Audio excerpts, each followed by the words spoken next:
Terima kasih Mirsa, Anda masih bersama kami di Seputar Bali. Perekonomian Indonesia mengalami pelemahan beberapa hari terakhir yang disebabkan oleh ekonomi global. Pemerintah diminta untuk ikut campur dalam menangani suku bunga di Indonesia saat ini.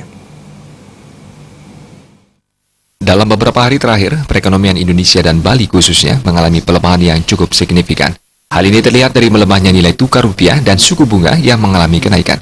Situasi ini disebabkan oleh ekonomi global, di mana Presiden Amerika Serikat Donald Trump yang mengumandangkan politik American First atau Amerika Pertama. Hal ini disampaikan oleh pengamat ekonomi Profesor Gede Sri Dharma. Menurutnya, perang dagang antara Tiongkok dan Amerika berpengaruh besar terhadap perekonomian di dunia saat ini.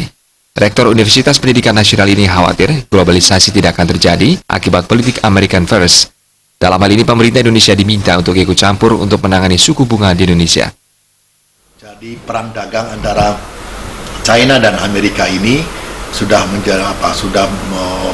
begitu besar pengaruhnya di dunia.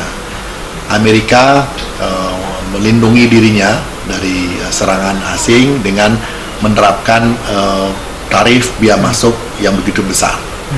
Semua negara, China khususnya, kemudian Eropa, itu dikenakan biaya tarif masuk. Dan saya khawatir adalah globalisasi nggak akan terjadi akibat Donald Trump melindungi Amerika produk produksinya dan tidak boleh barang-barang luar negeri masuk ke negaranya, sehingga dikhawatirkan globalisasi di mana semua barang itu bebas bea masuk atau 0% tidak akan terjadi kalau Donald Trump masih seperti ini. Dan dikhawatirkan perang dagang ini akan mempengaruhi perang dagang ekonomi secara keseluruhan. Sehingga WTO sebagai organisasi perdagangan dunia mesti harus turut campur melindungi perang dagang ini.